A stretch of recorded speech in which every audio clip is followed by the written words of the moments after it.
Shut up, Stephen A. Smith.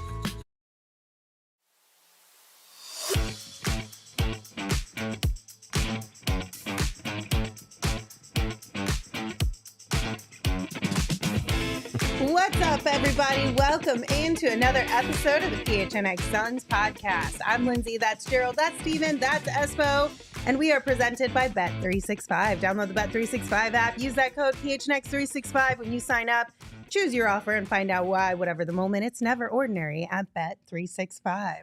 I like that new intro music. Love it. Shane loves it too behind the camera. Wish you could see him. Like, Keep dancing out of the office. Speaking of dancing, oh my gosh.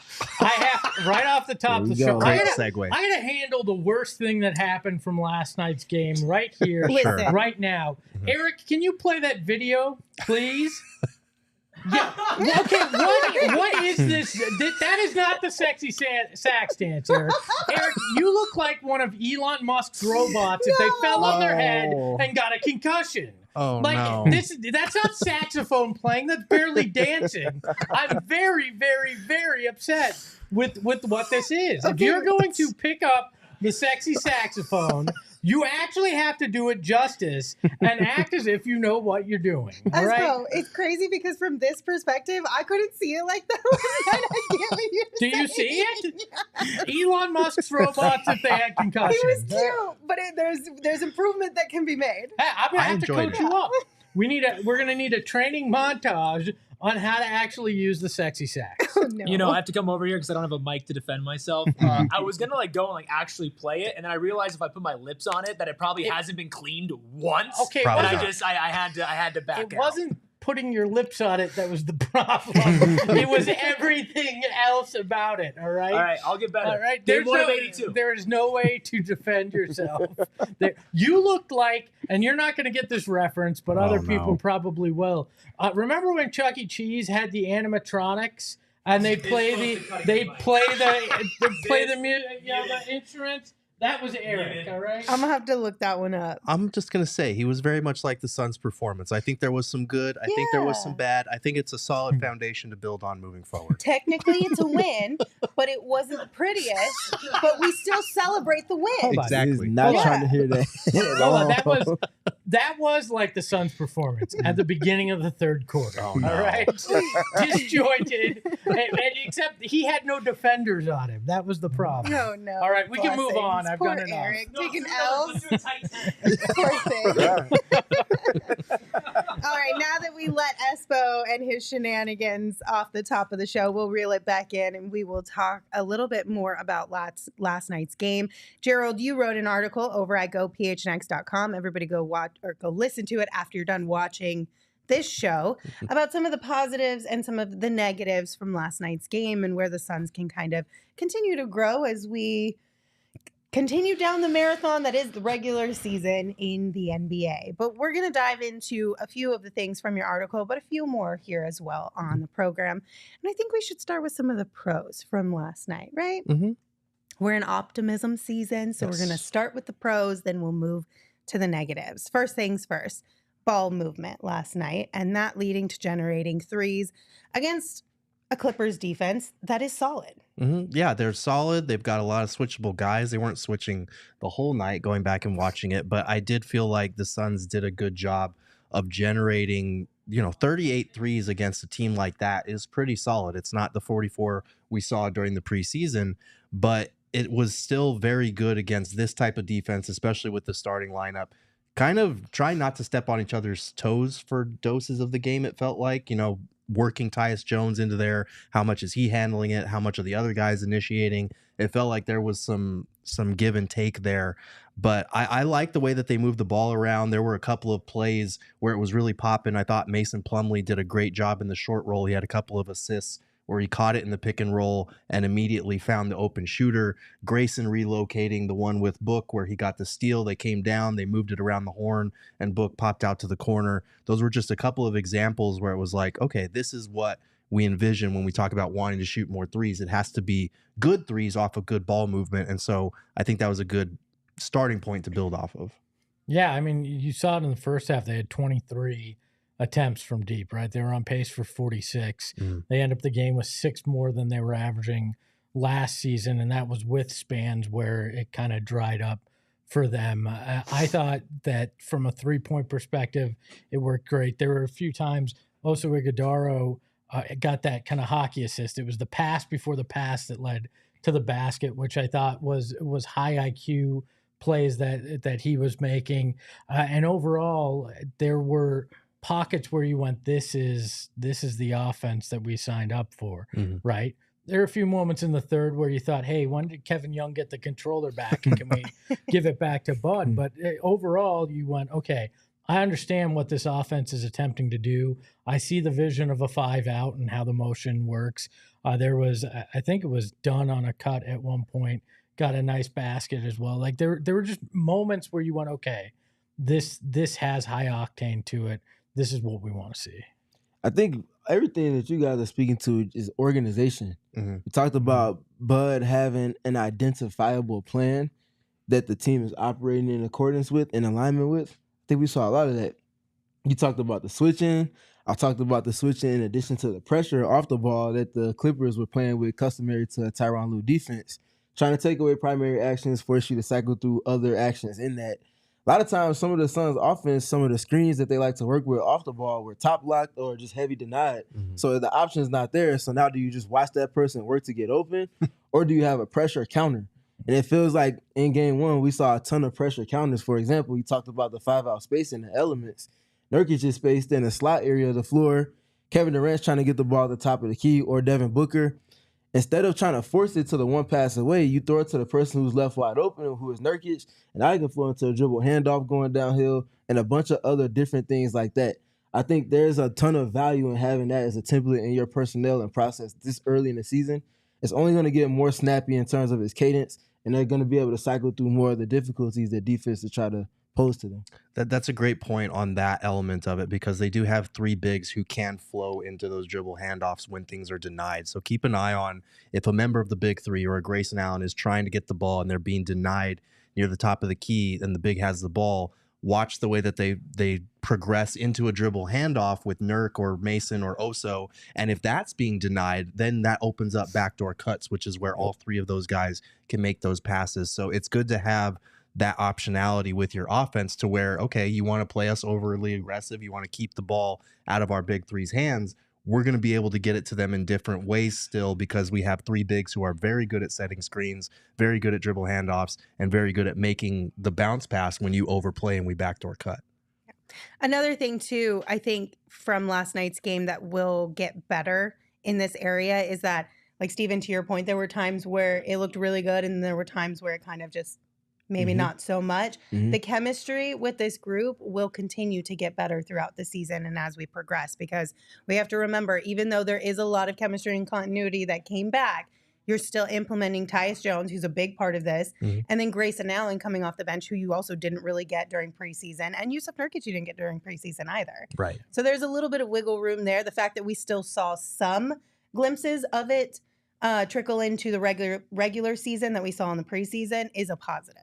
I think also you forget Ty Lue is so good at throwing junk defenses, mucking up a game, making it ugly in a lot of ways when he's undermanned, which they were last night. And you look at the beginning of that third quarter, and I think that's exactly what it was. It was a byproduct of the adjustments that were made at halftime by Ty Lue, just as much as it was anything to do with the Suns' offense. I even think that, if this were 10 games into the season, you may have seen that same kind of start to the third quarter, just because Ty Lue is so good at implementing those kind of things. Yep. Well, we'll find out soon enough because we're going to face the Clippers again here in Yes, just a few we days, will. it feels like. All right.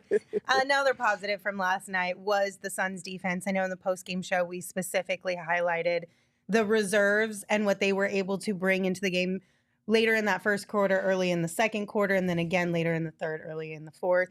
But I also want to give just a major shout out to Kevin Durant. I think maybe we overlooked that a little bit in last night's game.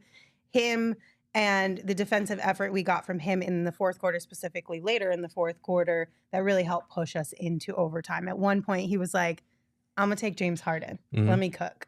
Yeah, no, I think he said after the game, he told Dwayne Rankin that he was like, yeah, the coaches told me to guard him, so I guarded him. And he did a great job. He had that one stand that was crucial. I can't remember if it was late in regulation or late in overtime, but it was a crucial stop that helped push the lead out on the next play. And I thought the Suns did a really good job against Harden all night long. Like you look, I know people that have been watching the league for years will look at that 113 points and think that that's not good. But in the modern NBA, to give up 113 points in overtime is really good defense. And yeah, they don't have they don't have Kawhi out there, if that makes sense. But they did a really nice job with going small down the stretch and defensively switching a lot of things, making life tough for Harden. I have worried about the Tyus Jones component, about his lack of size, how he's going to be targeted, and they did target him quite a bit last night, but I felt like Tyus did a good job of holding his own for the most part. You look at the last 4 minutes, he blocked a James Harden layup. There was a James Harden turnover that Tyus Jones got a steal on. Harden missed like 2 shots before that. He did have a step back and he had the free throws to put them ahead near the end of regulation, but he's a tough guy to guard, and I think Tyus did a solid job of holding his own. Well, the one where they changed it and said it was out on Harden, that was Tyus poking it away from behind as well. Was he perfect? No, he ran into, when they switched, and into some problems with it. But overall, I thought I was more impressed with the defense than anything last night, because we've just kind of written it off, right? We've just decided that's an area where it's going to be a net negative. And last night, really, it was the reason they were able to stay close enough to get back in it. And that's a game last year where you lose in most cases in that way. And the defense was such a big part of them being able to make that come back there late in the fourth. To both of you guys' point, I think the switch, the big bookmark moment of the game, gets to the 352 mark. Prior to that, James Harden comes down, knocks down 2 mid-range pull-ups in pick and roll, targeting the use of Nurkic. One of them included Tyus Jones, like we talked about in pregame yesterday, where they set a screen for the favorable matchup, and then they get into the primary action that they want to, get Tyus Jones in there. He was their Waldo last night for multiple stretches. James Harden hits 2 pull-ups. Bud calls a timeout, switches they get free throws, and they sub Royce O'Neal in for use of Nurkic, put Kevin Durant on James Harden. And now you start playing the switch game. Kevin Durant's picking up James Harden 90 feet like he's in 2013 in Oklahoma City at practice. And you see the shift that takes place. They end up going on a 22-9 run from that 352 mark through the early portion of overtime to go from down 9 to having a lead going into overtime about halfway through there. And now obviously things got evened up closer to the end of that game, but you don't get to that opportunity to win in the end ultimately without the coach making that switch, the team buying into that particular defensive scheme, which is not what they were running for a majority of the game. And you see the time on task that comes in that. That's where you want to be. The next thing, last one in the positives, kind of. Could be a positive, it could be a negative. It just depends on how you want to look at it. Yusuf Nurkic shooting threes. Okay, technically he made one last night, which is a positive. On the negative side, he also missed, 3 of them? It was 1 of 4 from deep last night. He was. Hey, I won't lie. That first one went down. I'm at home going, nurk, nurk, nurk, nurk, nurk. Right. I'm like, all right. That's how many bounces it Yeah, took I around mean, the it was rim. true. I mean, I killed the time what was going in. But look, I think it's a positive because they're allowing him to do that. That's going to be a key part of the offense. Would I like him to have made one more? So you're at 50%, not 25%? Yes, but I think the experiment is going to bear fruit in the long run, and it will give you more options offensively. So I thought it was good that he was shooting him. Yeah, like give me one more. I'm feeling great today about it. But that's the irony. It's one it's one shot, right? And Right. we're having a totally different discussion about Yusuf Nurkic and 3-point shooting. Yeah, it's a game of makes and misses, and if he makes one more, we're heralding him as Oh my God, we're Stretch like Nurk is throwing a here. parade, basically. Yeah, but 1 for 4, not great. I don't know, like 4 attempts. I think that's kind of what it's going to be, around 3 to 4, especially with as many threes as the Suns are taking. So I think people are going to have to get used to that, just because it's not even about like how many is Nurk taking individually. It's how many are the starting 5 taking as a group. He's got to hit them at a better clip. Like 25% isn't going to cut it. As you mentioned, there's going to be nights where it's going to be like 75% if he's only taking 4, and maybe somewhere it's 0 or 25%. But I do think there are advantages to him taking that shot and sticking with it, and it becoming something that defenses have to be aware of and can't just be like, let him shoot, that type of thing. Steven, you had been talking about a couple of the advantages to Nurk just taking that shot even when he's not making it. Yeah. So the first thing in that is him being spaced. When he does eventually get the ball, is going to pull the opposing center away from the rim. You pull the opposing center away from the rim, you can then play in that unoccupied space. And if someone does happen to help, they're not going to have the same size that an opposing center does. Mm-hmm. So that puts Devin Booker, Kevin Durant, Bradley Beal, Grayson Allen, Royce O'Neal, all of these above average cutters that the Suns have in position to be more successful on efficiency at the rim. That's what you want. You want the highest volume and value of shots you can. Wide open threes, layups at the basket.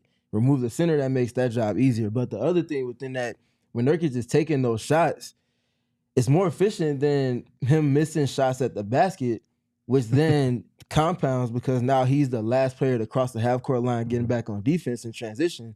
And we talked about how not good the defensive transition context was for the team last season a lot. Mm-hmm. So in terms of looking at that, I know we talked a lot about the conversations with Bud and Bradley Beal as far as his shot profile, taking more threes, and looking at the ones he passed up.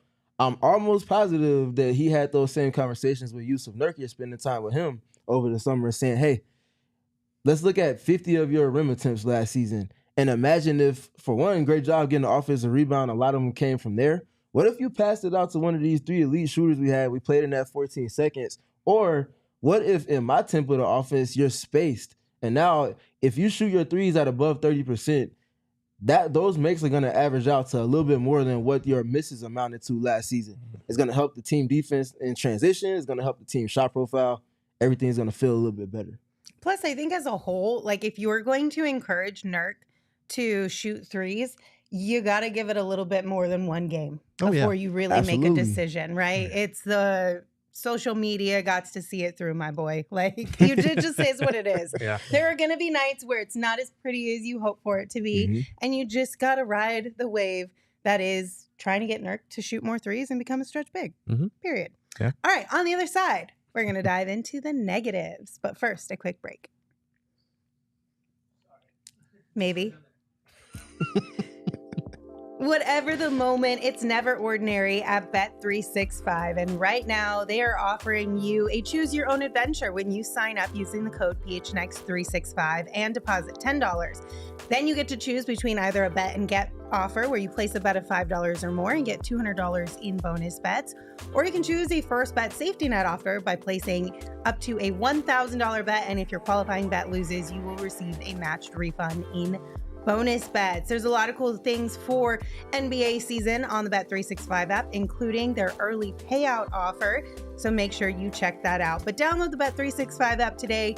Use the code PHNX365 when you sign up. Choose your offer and find out why, whatever the moment, it's never ordinary at Bet365. Disclaimer, you must be 21 or older and physically located in Arizona. If you or someone you know has a gambling problem and wants help, call 1-800-NEXT-STEP or text NEXT STEP to 53342 or visit problemgambling.az.gov. Look, there's nothing like watching basketball live. I got spoiled for 5 years.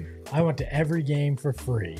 And for 3 of them, I sat courtside, right? And I love the game. I love hearing the sneakers squeak. I love watching the game. And with my friends at Game Time, I can actually get that experience again and at an affordable price. Not quite free, but close enough where I feel good about it. And with their Game Time picks, they get rid of all the kind of tickets that you got to wade through to find the good stuff. They just show you this is what you want. This is where you're going to want to sit. And it's just that easy. And look, when you use our code, you're going to get the best deal out there because you're going to wind up getting $20 off your first purchase when you download the Game Time app and create an account and use the promo code PHNX. Terms apply. Again, create an account and redeem the code PHNX for $20 off. Download Game Time today. What time is it? Game time! I love that. It's so fun. All right, guys, let's go ahead and dive into some of the negatives from last night's game, some areas that we would like to see the Suns improve upon.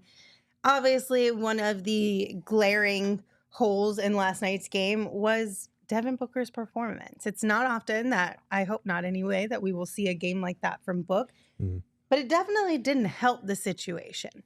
No, it didn't. And I think there's a conversation to be had about how much of it was on Book, maybe not being aggressive enough, trying to feel things out, him and KD in the first 3 quarters, because he had 6 points on like 2 of 6 shooting through 3 quarters. And then in the fourth, when they really needed it, him and KD came to life a little bit more. I think Book had 9 in the fourth before he fouled out. He was a little bit more aggressive, a little more effective. But Steven, I want to get your thoughts on this because I feel like part of it was feeling out. And then part of it is like Book and the Suns need to activate him as a first quarter scorer because he's one of the best first quarter scorers in the NBA. You want to get that guy going early because with a guy like Kevin Durant, he can get going at any point in time. Yeah, especially with the attention that Devin Booker has been garnering from defenses the last 3 seasons. You want for him to be the one that's spearheading everything to come in succession over the course of a game. If you imagine NFL coaches, football coaches always talk about a script.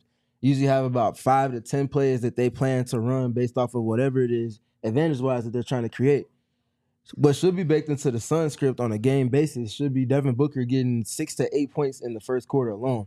If he gets hot, that can end up in 60. That can end up in, however many points that he wants for it to, but you can't get to that point without him setting the tone for your team.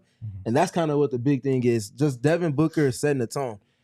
You could watch any team, for example, the Arizona Cardinals, they're going to hand the ball to James Conner 4 or 5 times on that first drive because they want to get a feel for what type of defensive coverages they're getting.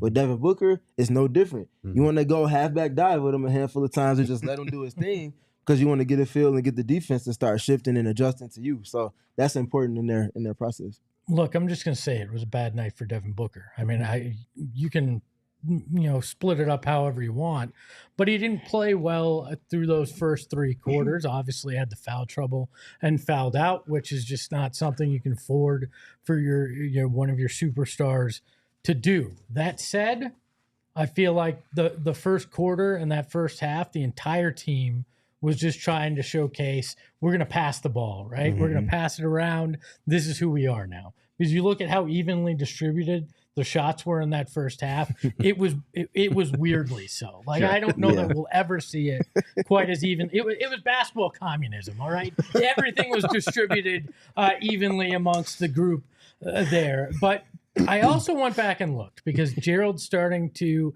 rub off on me, and now I'm actually looking up statistics and whatnot. But in 5 of the 10 games, first games of the season for Devin Booker in his career, he has scored 18 or fewer points. He has had slow starts 2 years. So this isn't exactly a crazy thing. He averages 21 points in season opening games, right? He had a couple 12-point versions throughout the years as well. So I'm not going to panic because Devin Booker had a bad first game. We've seen it before, and he's still gone on to be a notorious scorer, right? Like, he's going to set the Suns single season record this year, even though he got off to a slow start.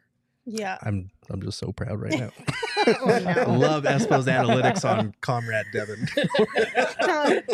There's a lot of comments in the chat talking about we just need Book to play Suns basketball like Devin Booker and not like Olympic basketball Devin Booker, and remind him that, hey, like, your role is much bigger here with this team. Look, he play Olympic ball as long as he's 6 for 6 on those first 6 shots. All right, and fair. It's funny Fair. because he was 4 of 5 from 3-point range, so it's not like it was like terrible. But yeah, we need a more aggressive Devin Booker through But 3 2 quarters. of those came in the fourth quarter. You would like to have had that 4 or 5, like, somewhere midway through the third, maybe? Right.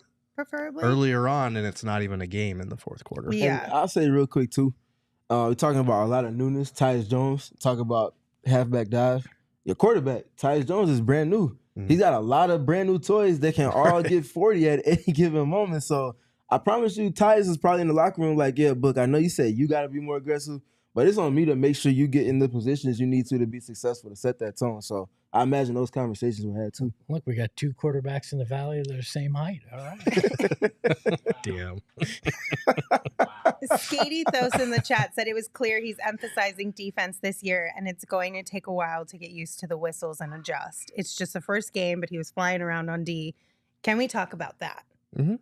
Absolutely. I mean, I think he's taking that more personally this year specifically. Yes. Coming off the Olympic run he had and how much that was discussed there and people questioning like, oh, is this the first time we've ever seen? I think he feels some type of way about that because Book has played solid defense in the past. Last season, it definitely took a little bit of a step back. But again, it was a completely different role that he was being asked to play and a lot more on his plate. Mm-hmm. So that's understandable. But when it comes to the whistle, you're not the only one who was paying attention and or questioning that. Book actually talked about that a little bit after last night's game because his teammate, rookie Ryan Dunn, was giving him grief about fouling out. Take a look at this clip, courtesy of Dwayne Rankin. How would you assess how the multiple lineups look tonight? I just want to. I'll talk about Osa. I don't know if I can talk about Dunn right now. Dunn's ready. You know, he's ready for the league. We're going to work on Ryan, man. He just has to figure some things out. Fouling on 3-pointers, we already told him that. I got a question. I got a question. So, who's more of a hack, like the rookies or you? Because you just fouled out. Like, I might have for one, but like, you just fouled out. 6 quick ones, too. Some of them might be questionable, but... You're right. They treat me like a rookie out here, man. It's sad. You feel like James is one of the toughest assignments for a rookie to guard, just the way he was able to draw contact, yeah, but not only for a rookie, for anybody, you know, especially when he has this responsibility where, you know, he has to make most of the plays and score at the same time. Like, you know, he's just getting a bunch of possessions with high ball screens, and you know, if you give him the same diet on defense, you know, he's going to expose you. I love that the rookies are giving him crap because I don't know when the last time somebody in Devin Booker's own locker room was giving him crap like that. But no, I think Book's last foul was egregious. Like, that was a terrible call. I think there were some really soft whistles last night, especially down the stretch. But yeah, I like seeing Book engaged on the defensive end, even though he fouled out. And Brad touched on it in the post-game press conference. He said a lot of us are going to have to sacrifice a little bit more so we can lock in more defensively and take on that challenge. So I think him and Book are taking that to heart this year. That was pretty gutsy by Dunn because as Steven can speak to, rookie hazing isn't forgiving. And I guarantee that little backpack they have him carrying around had some cinder blocks in it today. Absolutely. I mean, like, just the way that he did it too, like, who's the hack? Like, what? So aggressive, 6 quick Brian. ones. That is, if ever you needed an example of something in real time stemming from things that happened at practice, you better believe Devin Booker and Ryan Dunn have had conversations about him being a hack. Totally. You better believe it. Book was just like, we're gonna have a conversation after this camera goes off. He said, "Oh, you thought, did you?" Just like Lonnie says in the chat, Dunn just got traded. Just kidding. That's a little too far. But still, really funny that was brought up post game and that Ryan Dunn had to get in, just jab Book a little bit there. All right, another ugly part of last night's game were the turnovers. Yeah. Yet again, we had to start off this season talking about turnovers. The Suns committed 22 of them last night. Thankfully, it wasn't too drastically different from the Clippers, who committed 21, but that's a lot of turnovers, especially, like, we were talking about how many turnovers we had to deal with last season. They averaged around 14 per game last season. 22 is wild. It's a lot. It's kind of funny because the people that were clamoring for a point guard were kind of right in terms of, you look at the point guards, Tyus Jones, Monte Morris combined for 0 turnovers, and the rest of the roster had 22.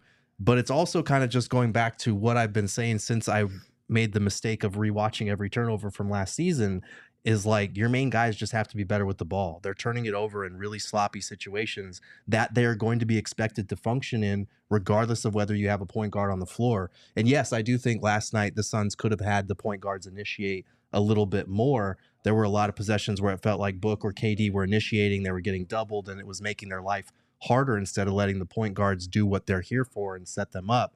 But I do think, like, I went back in my article and clipped a bunch of the turnovers from last night. There were a bunch of illegal screens. That is controllable. There were, Kevin Durant stepping out of bounds twice. There was Devin Booker throwing the ball right to the other defender twice. One backcourt violation on Book. Mm-hmm. There were the Nurks just, throwing some wild passes. That one where he caught it in the short roll going to the rim and should have just shot it and like threw it to the cheerleaders. I don't know where he was looking.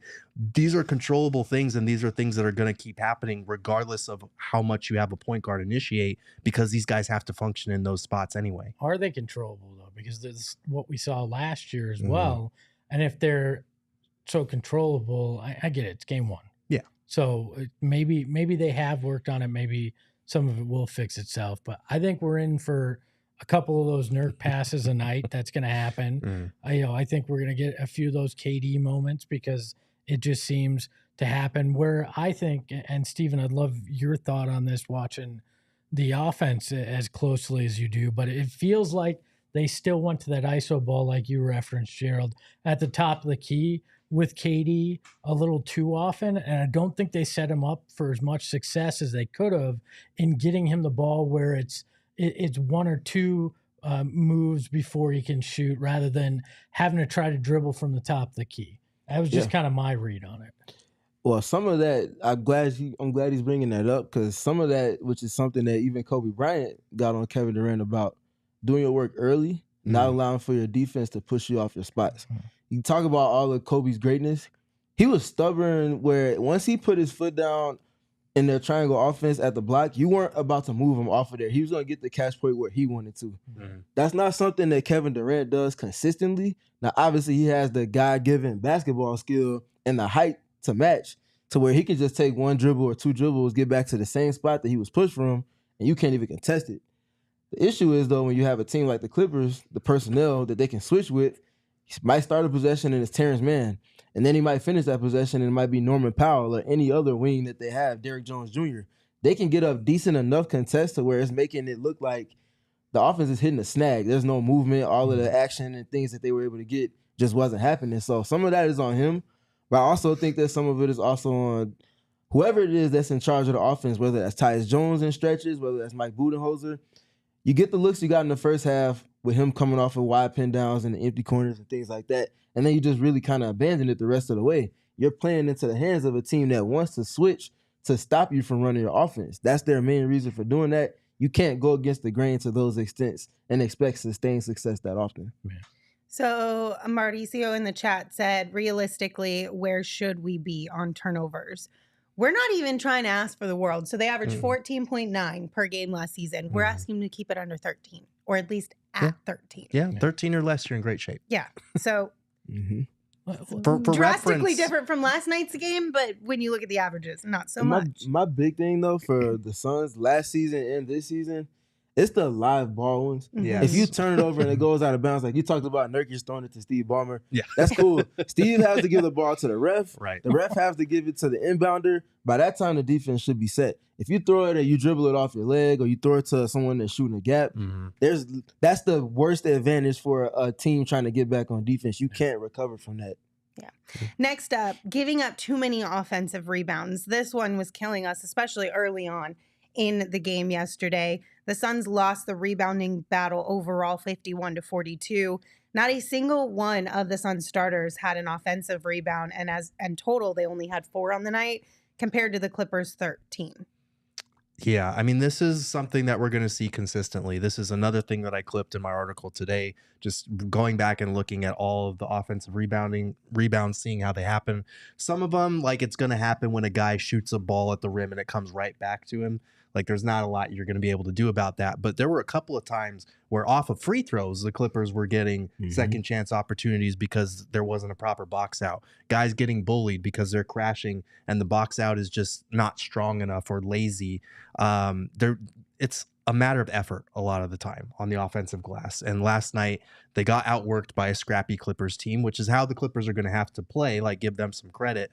But the Suns know that this is a point of emphasis. Like Book had talked about it before they left for LA. Like we want to stop that narrative early on in the season. They did not do that in game one. I will say they got better as the game went on because they gave up 5 offensive boards in the first quarter. The next 3 quarters plus overtime, they only gave up 8. So they did get a little bit better from there. But you have to understand that this is a point of contention that teams are going to challenge you on. They are going to make you work for this. And until you prove otherwise, they're going to keep doing that. Correct me if I'm wrong, Steven. Most of these guys don't grow after they get to the NBA. I think it's a wrap on that. Unless you're Kevin Durant. Yeah. Well, no, he shrinks and grows. He vacillates. But look, this is going to be a problem because they committed to Tyus Jones, Bradley Beal, and Devin Booker being in their starting lineup together. Rebounding will continue to be an issue. But to your point, Gerald, it's about how much effort are you putting forth and how smart are you on the angles that you're taking, your positioning, right? Because some of that is understanding what type of shots are going to come off the rim in what type of way and just being headier about it as well. That won't make up all the difference, but it'll make up enough where you're not getting dominated on the offensive glass. And that is what they're going to have to do, is keep it close enough because they're not going to be a dominant rebounding team. Yeah, you got to commit to the bit. If you know you're undersized, then you got to fully commit the whole time. And if we speak just quickly to the margins for the Suns, that game goes to overtime. I think we all agreed it didn't need to, but it did because they didn't handle their business appropriately. 9 offensive rebounds or 9 live ball turnovers last night for the Suns. 16 points for the Clippers off of turnovers. Look at the offensive rebounding. Clippers had 12 second chance possessions. They scored 13 points off of that. That's good for over a point per possession off of that. Those are the margins they have to shrink because when you're playing the way that they play, you're going to leave yourself susceptible to playing extra minutes that you don't need to once the games kind of conclude after that. All right, real quick and then a break. Avi in the chat said, realistically, where should we rank defensively? What do you guys think? If you are top 15, I'm hoping that the offense is elite enough to pick up the slack on that. That's where I'm at. I don't see why you couldn't be where you were last year, which was 13th in net rating, right in that range. I think that's good enough if your offense improves the way you think you will. Man, if you say you want to win a championship, the benchmark is 8. Yeah. You got to be 8th in defense. No, you say you want to win. No, listen, they said that voluntarily, so I'm holding them to that account. You say you want to win a championship, okay, then the benchmark is 8. There you Let's go. see about it. 8 is what we're rolling with. Thanks, but realistically, Steven. somewhere between 8 and 13, maybe? I don't know. All right, we're going to talk about Stephen A. Smith. But first, we got to take a quick break to get ready for that. For more than 84 years, Desert Financial Credit Union has been Arizona's largest, most trusted local credit union, dedicated to creating exceptional experiences by giving back to the community and providing financial solutions that make lives better. You can look to Desert Financial for checking, savings accounts, mortgages, loans, credit cards, investment options, and so much more. Join a credit union that is committed to giving back to the community and sharing success with its members. Right now, when you open a free checking account online, you're going to get $200 in bonuses. Get started by visiting desertfinancial.com/200. This morning, I realized I had to get gas, and I had like this existential dread. And then I remembered, wait, no, that means I got to go to Circle K. I got to save money, and I got to go in and get something nice and cool to drink. And I did just that. I loved it going there. And it sounds weird to say about going to a gas station and convenience store, but it is how I feel when I go to Circle K. And right now, if you join the Inner Circle, you're going to save 25 cents off your first 5 fill-ups. Then after that, you're going to save 3 cents per gallon. And when you reach the Espo level, that's 5 cents off per gallon. Steven, you'll get there eventually. And that's not all though, right? Right now, members get you. I'm just so choked up about Circle K. Right now, members of the Inner Circle get a Froster or Polar Pop for just 79 cents. So, Steven, go get yourself something nice to drink. Join the Inner Circle for free by downloading the Circle K app today. Terms and conditions apply at participating locations. Visit CircleK.com for details.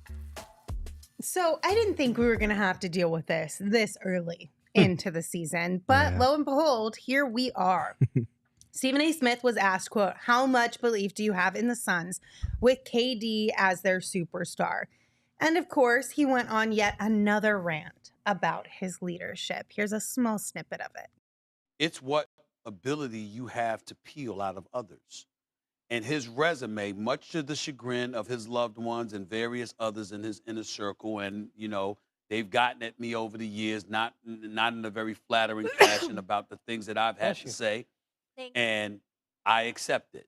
That's what comes with the territory. I got to call it like I see it. I think Kevin Durant is one of the greatest talents this game has ever seen. Agreed. I think that, you know, what he's done for the game of basketball, the ambassador that he is for the game of basketball, is to be applauded. But the flip side to all of that is that he's been relatively leaderless. He's been very lacking in inspiration in terms of peeling out from those around him whatever you can give him. He'll show up.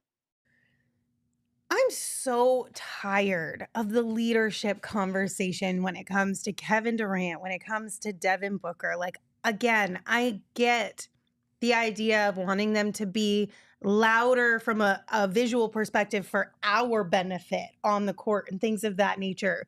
But just because they're not in their teammates' face trying to correct them if something goes wrong doesn't mean they're not leaders. What are we doing here? No, what we're doing is that's spoken like somebody who's never actually been a leader. Stephen A. Smith is used to raising his voice and catching attention for that. And that's the way he thinks he's being an alpha male, a leader, whatever the case may be. But that is not how you lead in every situation.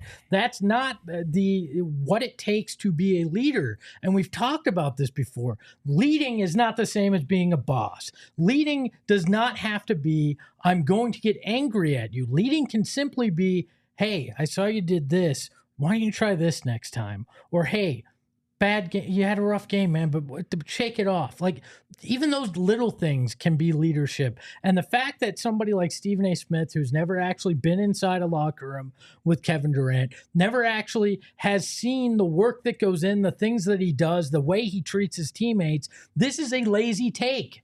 This is a lazy take because Kevin Durant isn't performative the way Stephen A. Smith wants him to be. Because Stephen A. Smith only knows performative, and that's what he does on a daily basis. I'm going to keep going back to what I've been saying every time that this conversation comes up. And hopefully it's the last time for a while that we have to talk about it. But there are different types of leadership. And I think there is something to be said for vocal leadership coming into the season. We talked about how we wanted to see a more demonstrative book. But I think in KD's case, like, and we're going to get into this with testimonials from his teammates, but like, every single coach, teammate that we have talked to and asked about Kevin Durant's work ethic has just raved about it and how it's contagious. That's the word that keeps coming up. How it sets the tone for everybody else. And so there are different types of leadership. And KD, you know, we're going to get into this too, but he's been very adamant about if you're not in the gym with this group, with our group, you don't really know what's happening behind the scenes. Yeah, we talked about it in preseason. And how leadership is not this cut and dry, it has to look this way. Also talked about some of the best ecosystems. You have multiple leaders that lead in different ways that help you at multiple different moments. Lindsay's form of leadership, if we're hitting some adversity, might not be what the team needs to be successful just because of how she goes about doing it. But my version of it might be what fits for this particular scenario. He already understands the dynamic. I was like, bro, why do I have to catch this straight on that one? But then, that's what makes... I'm perfect, Steven. I don't know what you're talking about. That's what makes a team a team. You have to have multiple delegates. It can't just be one person. That's just far too burdensome. You can speak to that in your new position. You can't be relied on for everything as a sole possession of it all. Pull the curtain back a little bit. You had a rough transition getting here, right? If my leadership to you was, I'm going to scream at you because of it, you're not coming in here with the right mentality to actually succeed, right? Exactly. Like that, to me, again, Stephen A. Smith only knows performative. And Kevin Durant does not need to be performative for the benefit of everybody else to be a leader. Yeah. So Katie got in on the conversation, right? He responded to the tweet of the video of what Stephen A. Smith said and said, I would disagree, Stephen. I would argue passionately that my intangibles have always been on par with my talent. Then somebody else got in the chat and responded to Katie and said, bro, we just want you to speak up more. Sometimes it seems like you don't hold teammates accountable until it's too late. Katie responded, brother, respectfully, you've never been in a gym with me to know if I need to speak up or not. You're just guessing with no information on the subject. Be better. And he responded in another tweet too. And it was the same sentiment of like, we are all just making educated guesses based on what we see.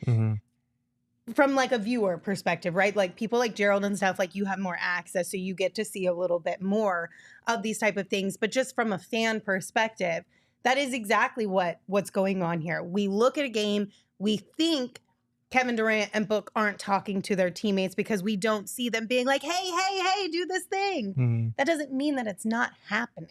Right. And it's ironic that this is coming up the day after a Suns win, especially because before they left for LA, Katie's leadership and his leadership style came up a few times in practice. And I thought Kevin Durant's thoughts on it, they've been very consistent with what he's always said, but he kind of preemptively said exactly what we would need to hear after Stephen A's comments. This is what he said about it. I try to tell people this my whole life, your whole career, that talk is cheap. But I mean, that's what people look at as leadership, is when you're vocal and when you think they can see them emotions on your sleeve. But it's all about your movements and your intent and what you're doing out there. And I think for the most part, it's about showing up and working hard. You can say all you want, but if you don't come to work, then what does it matter, So I'm glad Buzz said that. That's always been what I stand on and how I approach this thing. And, it's going to be times when you need to speak up, but more times than not, you're going to have to show it with your actions in this league. You can't talk your way out of shit here. So it's good that a coach understands that. He's getting people who follow our team to understand that. Is that a good thing as far as with the team overall, hearing that from the coach, that he's like, this is what it is? I mean, we always knew that, but it's good for our fans and the media who really don't truly understand what goes on every day inside here to get that from the coach, because nowadays it's about talking your way out of shit, letting, everybody got an opinion nowadays or a voice nowadays, but we always about action in this league, and the guys who show and prove what they're about, they're the ones who kind of last the longest. And Bud have done that as a coach, and most of the guys on our team has went out there and show who they are instead of talk. Yeah, because a lot of people question my leadership as an individual because I'm a naturally quiet guy in front of people I don't know, you know what I'm saying, or not comfortable with. And then you come in here and then you kind of see what the dynamic is of a team, where it's not a lot of talking all the time from the players. It's more so guys putting in work, listening to the coaches. You got input here and there, but the coach is the one that's with the main voice. And so it's good that when your coach can kind of get the fan base an insight on kind of what goes on with us. I think that was fun for multiple reasons, but maybe the biggest reason being Kevin Durant is known for showing up early, putting in his work. His game reps looking no different than his reps look like in, July and August when there's no season, no training camp. That's a form of leadership. We've seen him take Bol under his wing. That's another form of leadership. We've seen him be vocal on the court as a defensive anchor, especially in small ball. We literally just saw that last night. These are multiple dynamics of leadership that people are saying don't exist. But if you're not Gerald or you're not a literal member of the team, if not covering the team every day in person, you just can't speak to that accurately. Well, here you go. If you want to hear from a literal member of the team, we got you covered. Here's Book and Tyus talking about Katie's leadership. I mean, he's one of the greatest to ever do it. He's more vocal than people say he is, but he also leads by example every day. He's the loudest one in practice. He's first in every drill, and the pace of his individual workouts is second to none. Yeah, it's contagious. It's contagious. He's an all-time great. I mean, you see him showing up, going 110% each and every day, working on his craft. Even in year, 17, 18 for him. He's still looking for ways to get better. He's still pushing himself to get better. How do you not do the same when, he's an all-time great, one of the best scorers we've ever seen, and he's still trying to improve, and he's still busting his tail each and every day. So it does nothing but, motivate everyone else, and it's contagious because if he's not satisfied with where he's at, how can anybody else be? Different types of leadership. I'm tired of having the Stephen A., the Charles Barkley conversations about this. Like, I'm there a lot of the time, but I only see snippets of things. So unless you are part of the team and in the building, those are the opinions that really only matter. And the fact that each and every person who's in that category vouches for KD being more vocal than we give him credit for being a leader with the work ethic that he shows and the tone that he sets in practice. That's what matters the most. And I think the fact Tyus Jones hit on it, like, if he's going to play that way, how can you not? It's elevating everyone around you just by setting that example. You don't have to be a rah-rah leader or a loud guy. And like Kevin Durant said, in this league, a lot of the time now it's just about talking your way out of stuff instead of just being about it. Let's just put a bow on it. For the Stephen A. Smiths of the world, shut up and talk, all right? Stop talking about leadership. And if that doesn't work, I have a really good idea for you, but I'm going to tell you after a quick break. Actually, I'm going to tell you right now. I changed my mind. You just got to get a pair of Shady Rays to block out the haters, right? Isn't that what a perfect pair of premium polarized sunglasses is for? Blocking out the haters? Yeah. That's what I always thought it was for. And our friends at Shady Rays have the best premium polarized sunglasses that won't break the bank either. Shady Rays is an independent sunglass company offering a world-class product with rated 5 stars by over 300,000 people. I love my Shady Rays. We actually just got some new pairs, and I got some like really obnoxious, big, goggly looking Did ones, you? and I kind of love them. They're so fun. They probably have sunglasses in your favorite team's colors as well. And of course, exclusively for all of you, Shady Rays is giving out their best deal of the season. Head to shadyrays.com, use the code PHNX for 35% off polarized sunglasses. Try for yourself the shades rated 5 stars by over 300,000 people. Look, let's talk about hardwood. Get your minds out of the gutter. We're talking about flooring, people. Heyo. With our friends over at Empire Today. With Empire Today, you get shop-at-home convenience, the right product for your needs, quick and professional installation, and a price match guarantee. And that is everything you need when you're looking for new flooring, whether it be carpet, hardwood, tile, whatever it is that you're looking for, that's what you want. Empire Today is the best place to get new flooring. So of course, there's copycats, just like people copy what we do. They can't do it as well though. But Empire Today can't be beat on quality, service, speed. They won't promise the lowest prices because anybody that does is going to put flooring into your home that they wouldn't put in their own. And why would you pay for that? So we got a deal for you right now. Schedule a free in-home estimate today. All listeners and viewers can receive $350 off when they use the promo code PHNX. Restrictions apply. See EmpireToday.com/PHNX for details. So basically, the moral of the story is that Shady Rays can be used to block out the haters, or as Enslow likes to use them in the chat, to throw shade to your haters. There you Either go. one, whatever your style is. There you go. You got it covered. All right. We do have a super chat here real quick that we'll get to from Brian. Thank you, Brian. They said, fine, I'll be the Saul. We should have been up by 40 last night. I mean, honestly, you're not wrong. I'd say like 20, but yeah. I feel like we definitely should have won that 15, game. 20. I mean, sure. More Much like than what we did. Much like this show, the Clippers were missing their star. My God. Cut his mic. Hit him with the Tony Reale. It's the first game of the season. I'm not. Yeah, sure. They could have been up 40. They could have been down 40. I don't care. Oh my gosh. All right. So one cool thing that we got on social media today, because social media hasn't been the nicest, thanks to Stephen A. Smith, but we did get to see the brand new court for the Phoenix Suns in the in-season tournament. The NBA Cup courts were all unveiled. I feel like they made them all just a little bit more simple this year. Less crazy. And I do like it though. I'm not gonna lie. I kind of loved how crazy they were last season. I did too. But some of them were a little bit hard to look at. On TV, Yes, yeah, they on were TV. they were rough. Like In the bright person, red ones were rough. yeah, in person, I'll say the El Valle court looked really nice last year. I loved it, but I like this because it's a little more toned down, so people will not, their eyes won't be bleeding watching these games on TV, which is good because you want to promote the in-season tournament. I love the circles concept because it's pretty consistent throughout all of them, and I love the little faint PHNX in the background. I like it. PHX. PHX. If they put an N in there, I would be really excited about it.